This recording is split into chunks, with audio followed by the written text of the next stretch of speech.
देखिए आज हम लोग पढ़ेंगे। आज से क्लास 10th का साइंस का फिजिक्स और केमिस्ट्री का आंसर पेपर स्टार्ट हो रहा है। ठीक।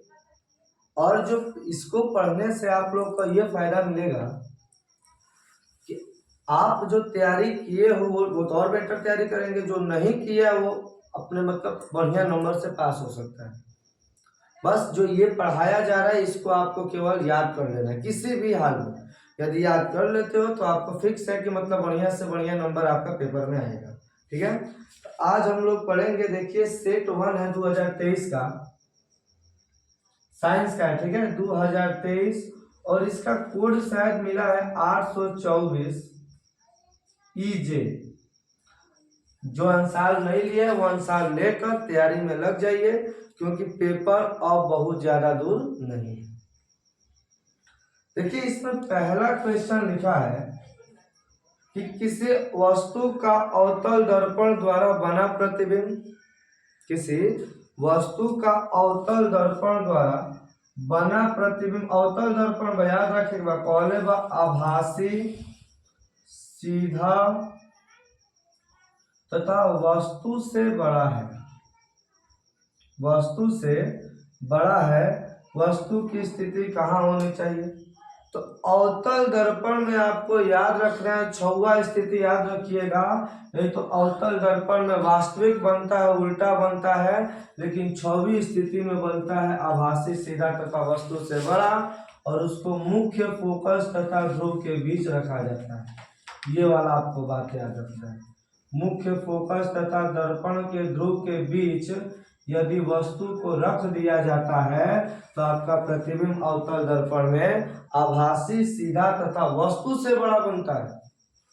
दोबारा से, जब हम वस्तु को मुख्य फोकस तथा दर्पण के ध्रुव के बीच रखते हैं तो हमारा प्रतिबिंब आभासी, सीधा तथा वस्तु से बड़ा बनता है। ये अवतल दर्पण में। ठीक है, दूसरा कौन है इसमें कि किसी शब्द कोश में पाए छोटे अक्षरों को पढ़ते समय आप निम्न में से कौन सा लेंस पसंद करेंगे? देखो बात याद रखे के बाद तो हम लोग के बतैले रहनी है कि यदि निकट के वस्तु के देखे के हो तो आंख में उत्तल लेंस लगाया जाता है। ठीक है, निकट की वस्तु को देखने के लिए उत्तल लेंस और दूर की वस्तु को देखने के लिए अवतल लेंस का उपयोग किया जाता है। इतना बात याद रखना आप लोगों को। निकट की वस्तु को देखने के लिए उत्तल लेंस और दूर की वस्तु को देखने के लिए अवतल लेंस। अब तो हम लोग सोच बोलो कि गलती है, गलती नहीं है। ये निकट दृष्टि दोष में आप लोग पढ़े होंगे कि निकट दृष्टि दोष के लिए अवतल और दूर दृष्टि दोष के लिए उत्तल। तो अच्छा ये बताओ निकट दृष्टि दोष में निकट की वस्तु दिखाई देती है तो दूर की वस्तु नहीं दिखाई देती है, तो दूर की वस्तु को देखने के लिए लेंस लगाएंगे तब ना अवतल लेंस होता है। तो याद रखना है कि निकट के वस्तु के देखे के रही तो कौन लेंस? उत्तल, और दूर के देखे के हुई तो अवतल। इतना कोई दिक्कत किसी को? उसके बाद है कि किसी गोलीय दर्पण तथा किसी पतले गोलीय लेंस की फोकस दूरियां प्रत्येक -15 सेंटीमीटर। आपने पढ़ा है वो लेंस हो या दर्पण हो, एक अवतल लेंस में लेंस या दर्पण दोनों के लिए अवतल में एफ तथा यू का मान, एफ यू तथा भी का मान निगेटिव ही होता है। वो आपका अवतल लेंस हो या अवतल दर्पण। और उत्तल की स्थिति में केवल यू का मान निगेटिव होता है, एफ और भी का मान तो पॉजिटिव होता है ना। तो इसमें क्वेश्चन लिखा है कि गोलीय दर्पण है, किसी पतले गोलीय लेंस दोनों की फोकस दूरी निगेटिव में दी है, और जब निगेटिव में दी है तो दोनों अवतल होगा। मानव नेत्र के जिस भाग पर किसी वस्तु का प्रतिबिंब बनता है रेटिना पर, हमारे आंख का प्रतिबिंब कहाँ बनता है? रेटिना पर, जिसको हम दृष्टि पटल के नाम से भी जानते हैं। याद रखिए प्रतिबिंब कहाँ बनी हो? रेटिना पर। प्रतिबिंब कहाँ बनता है? रेटिना पर, या नेत्र लेंस के सबसे पीछे का भाग होता है रेटिना, और रेटिना पर हमारा प्रतिबिंब बनता है, और स्पष्ट प्रतिबिंब पीत बिंदु पर बनता है। आगे लिखा है 5 नंबर कह रहा है कि दो चालक तार जिनके पदार्थ लंबाई तथा व्यास समान है, माने लंबाई भी समान है, व्यास भी समान है, किसी विद्युत परिपथ में पहले श्रेणी क्रम में और फिर पार्श्व क्रम में संयोजित किए गए हैं, इनकी ऊष्माओं का अनुपात याद रखना है 1:4 होगा। और इसको नेक्स्ट वीडियो में हम लोग इसको हल करेंगे, जब ऊष्मा चैप्टर को हल किया जाएगा। हमने ऊष्मा में पढ़ाया भी है विद्युत धारा में।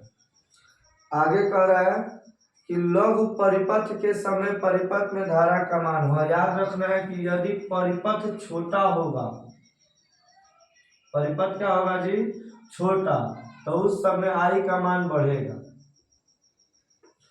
यदि परिपथ छोटा होगा तो आई का मान बढ़ेगा, क्योंकि इसमें कह रहे हैं कि लघु परिपथ के समय, जब छोटे परिपथ के समय परिपथ में धारा का मान बढ़ जाता है। जब याद रखें कि यदि परिपथ लघु होगा या छोटा होगा तो धारा का मान बहुत ज्यादा बढ़ जाएगा, और परिपथ बहुत ज्यादा बड़ा हो जाएगा तो धारा का मान कम हो जाएगा। एंटी मनी है, उसके बाद सातवां आपको नहीं पढ़ना है। अब उपभाग 2, उपभाग 2 में पहला question anti money. Anti money का सूत्र क्या होता है जी, एसबी, ठीक, एसबी को एंटी मनी बोलते हैं। और इसका मतलब यह उपधातु होता है। क्या होता है बाबू, उपधातु होता है। दूसरा 8 नंबर था, ये 9 नंबर कह रहा है लेड नाइट्रेट, लेड नाइट्रेट। याद रखना है पीबी यहाँ पर NO3, ठीक, इसको हल करोगे तो पीबी NO3 का ट्वाइस होगा। पीबी का यहाँ 2 लिख लोगे, NO3 का 1 लिख लोगे, तो पीबी NO3 का ट्वाइस लेड नाइट्रेट होता है। 10 नंबर है, देखो एक संतृप्त हाइड्रोकार्बन होता है।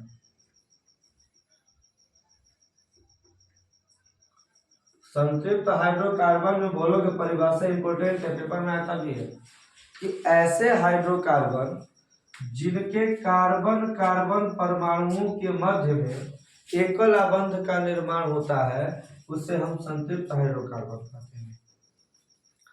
ऐसे हाइड्रोकार्बन जिनके कार्बन कार्बन परमाणुओं के मध्य में, ऐसे हाइड्रोकार्बन जिनके कार्बन कार्बन परमाणुओं के मध्य में एकल आबंध का निर्माण होता है, उसे हम संतृप्त हाइड्रोकार्बन कहते हैं। इसमें एल्केन को रखा गया है, इसको रखा गया जी, एल्केन संतृप्त हाइड्रोकार्बन होता है।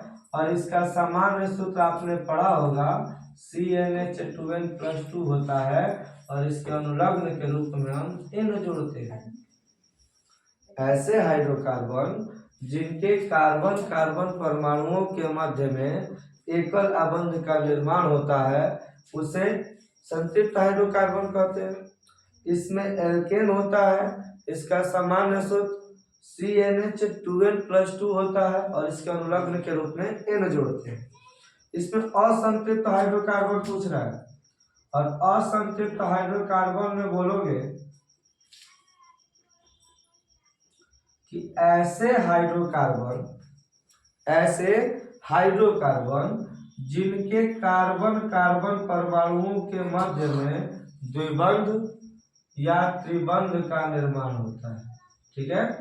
ऐसे हाइड्रोकार्बन जिनके कार्बन कार्बन परमाणुओं के मध्य में द्विबंध या त्रिबंध का निर्माण होता है, उसे असंतृप्त हाइड्रोकार्बन कहते हैं। और इसमें देखो, जब द्विबंध रही तो एक एल्कीन बोला जाएगा, और त्रिबंध वाले को एल्काइन बोला जाता है, ठीक है। तो देखो, इसके अनुलग्न के रूप में इन और इसके अनुलग्न के रूप में आइन। इसका सामान्य सूत्र CnH2n और इसका सामान्य सूत्र CnH2n-2। ओके, दोनों तो समझ में आ गया आप लोगों को कि एल्कीन में बोलोगे कि एल्कीन का सामान्य सूत्र CnH2n होता है, और एल्काइल का सामान्य सूत्र CnH2n-2 होता है, और एल्केन का सामान्य सूत्र CnH2n+2 होता है। इतना आप लोगों को समझ में आ रहा होगा। इसमें ऑप्शन लिखा है C2H4, यही आपका करेक्ट आंसर होगा, जिसको हम एथीन बोलते हैं। आप देख सकते हैं, एगो बात याद रखिए, यदि 2 गुना से 2 अधिक आई, 2 गुना से 2 अधिक रहेगा हाइड्रोजन, तो आपका एल्केन होगा। दोगुना के बराबर रहेगा तो एल्कीन होगा, और दोगुना से दो कम हो जाए तो एल्काइन। देखो दो दूनी के 4, Ac2H4 है, एल्कीन है आपका, संतृप्त हाइड्रोकार्बन है। आगे लिखा है एसिटिक अम्ल का आईयूपीएसी नाम, सॉरी 11 नंबर है, प्रोपेनॉल का सूत्र क्या होगा? प्रोपेनॉल, इसका संधि विच्छेद करोगे तो यही ना होगा जी, प्रोपेन प्लस ऑल, और जब ऑल आएगा तो ये आपका CHO होता है, इसको एल्डिहाइड बोलते हैं। क्या बोलते हैं जी इसको? एल्डिहाइड। क्या बोलते हैं इसको? एल्डिहाइड। ठीक है, इसको ऐसे भी लिखा जा सकता है बांड H, आपको जैसे अच्छा लगे।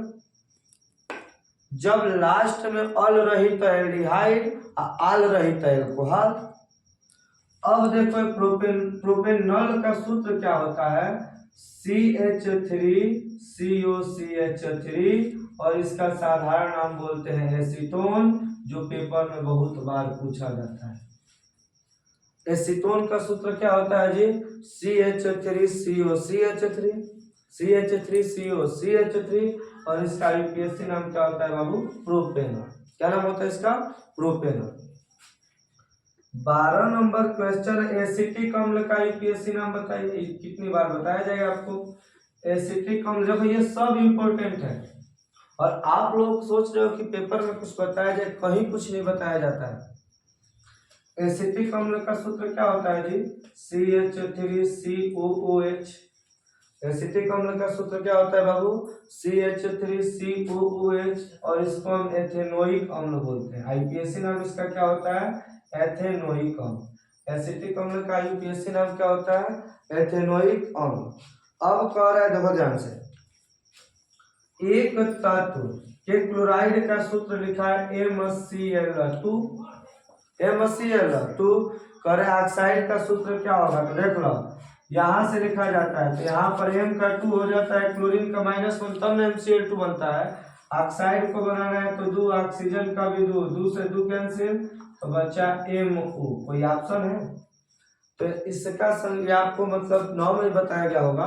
तो यहाँ पर ऑक्साइड का सूत्र क्या हो जाएगा? MO। इतना बहुविकल्पिक क्वेश्चन आप लोगों को समझ में आ गया होगा। एक बार रिपीट कर दे रहे हैं, उसके बाद आगे पढ़ा रहे हैं। ओनली फिजिक्स केमिस्ट्री पढ़ाया जाएगा, मतलब तैयारी कर लिए। बायो के लिए एक अलग वीडियो बनाया जाएगा।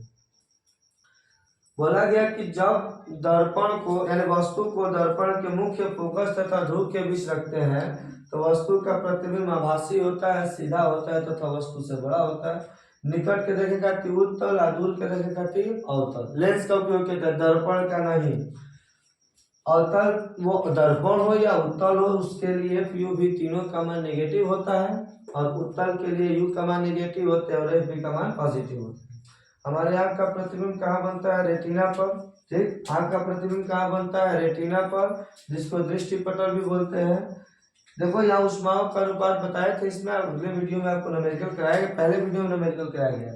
यदि परिपथ छोटा होगा तो धारा का मान बढ़ेगा, यदि परिपथ बड़ा होगा तो धारा का मान घटेगा।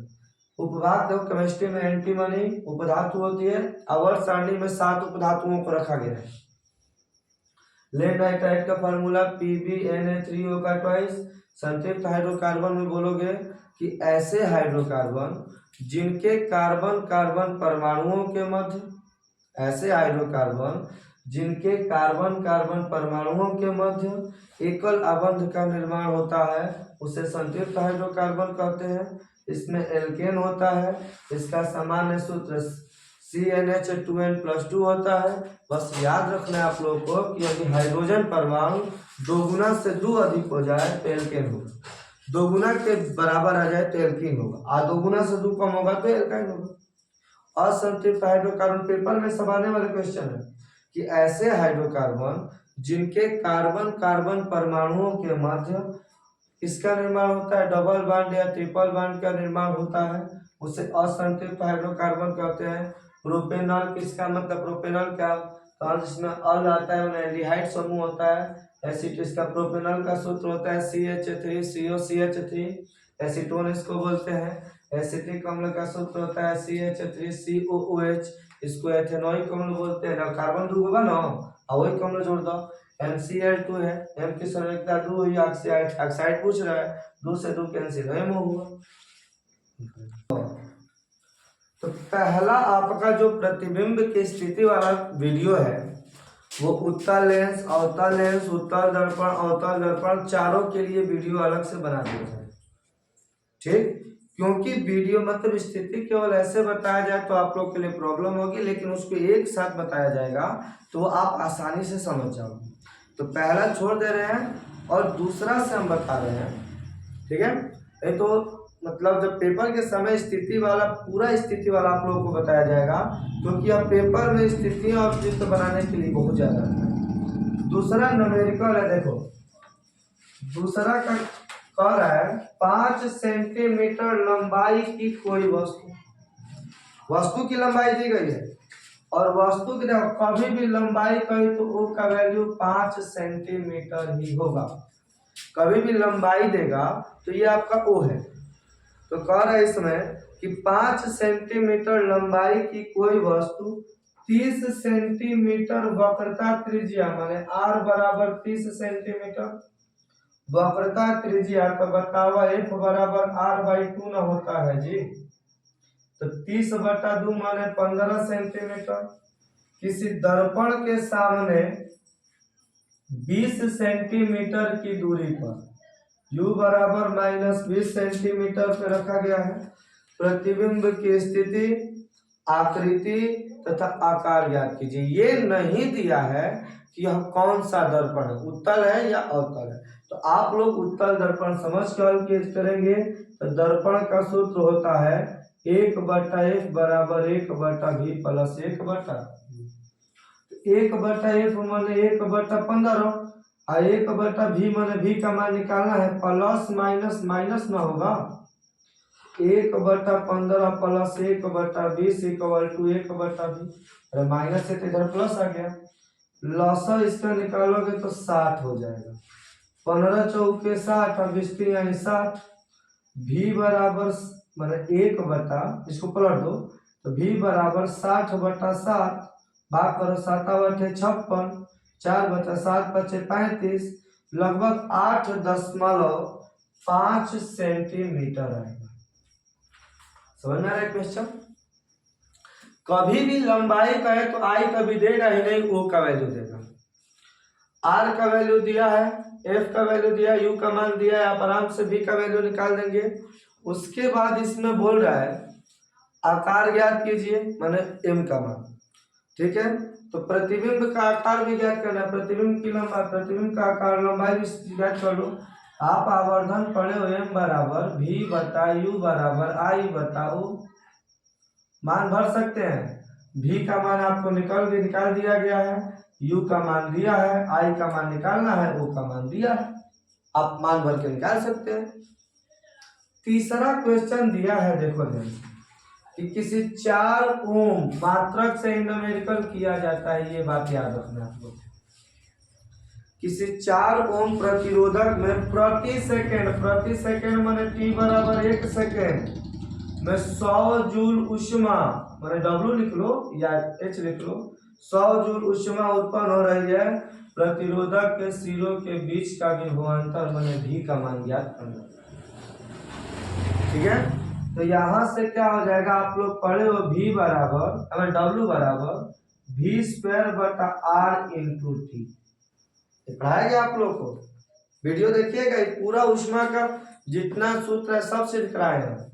W बराबर v² माने कितना हो जाएगा बाबू, निकालना है। W का मान 100 दिया है, v² r के जगह पर 4 और t के जगह पर 1, तो 100 में 4 से गुणा करोगे तो 400 के वर्गमूल 20 ना होगा जी, 20 वोल्ट।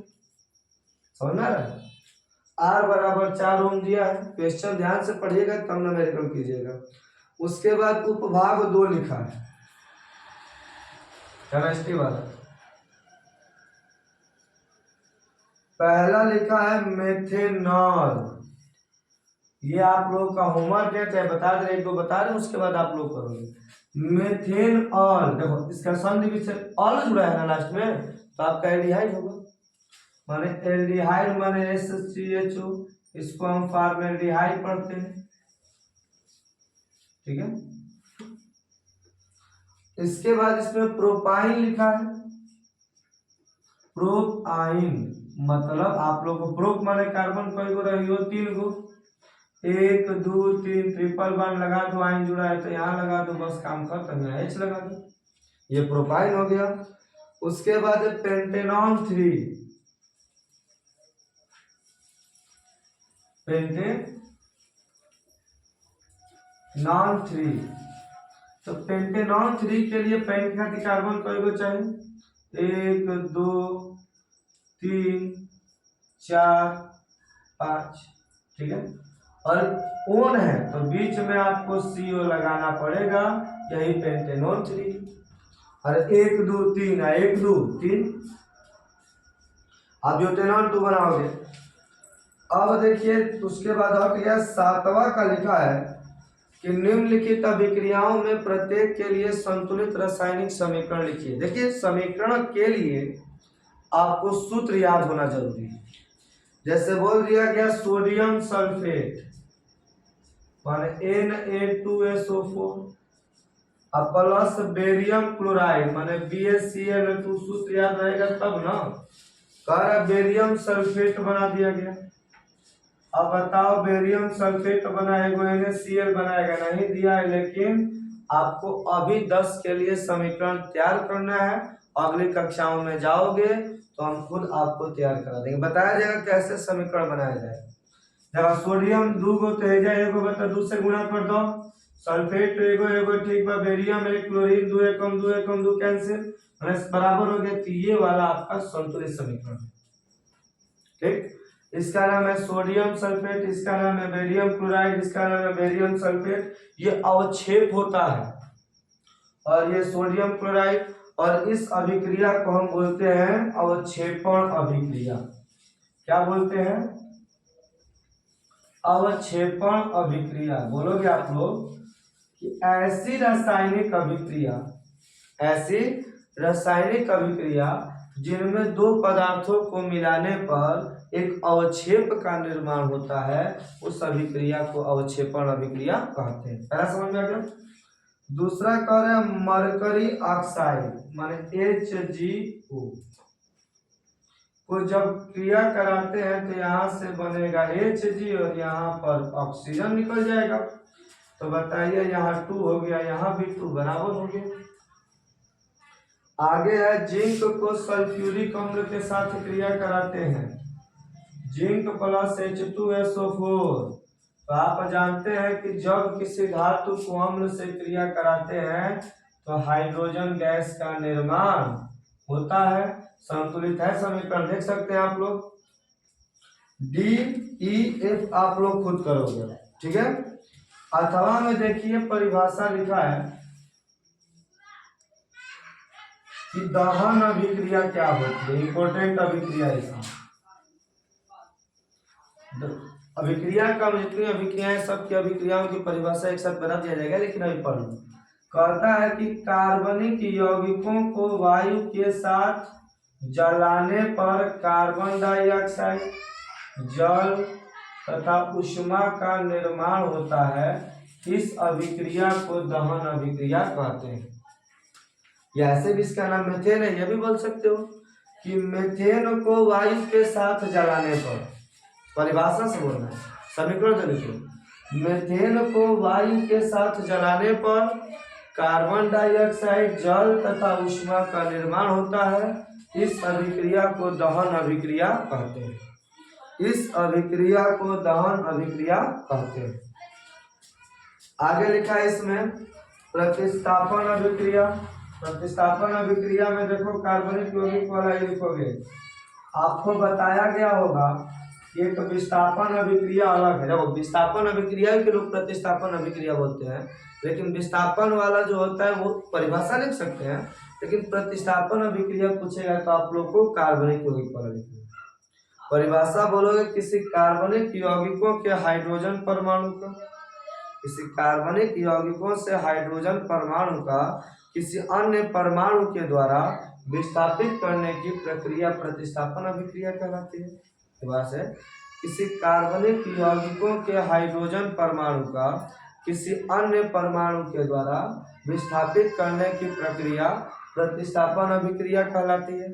ठीक, जैसे हम बोल दें CH4 प्लस Cl2, SL का मतलब क्या होगा, वो सनलाइट। SL का मतलब हो सनलाइट।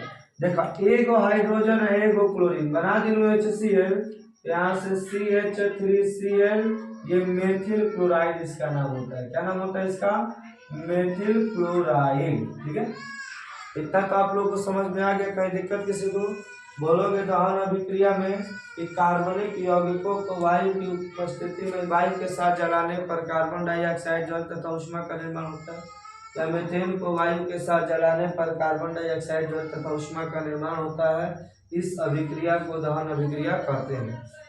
प्रतिस्थापन अभिक्रिया में CH4 मत बोला गया, या ये भी परिभाषा बोल सकते हैं आप कि जब अधिक क्रियाशील वाला तत्व कम क्रियाशील वाले तत्व के साथ क्रिया करता है तो कम क्रियाशील वाले तत्व को हटाकर अपना स्थान ग्रहण कर लेता है। इस अभिक्रिया को प्रतिस्थापन अभिक्रिया कहते हैं। ठीक है,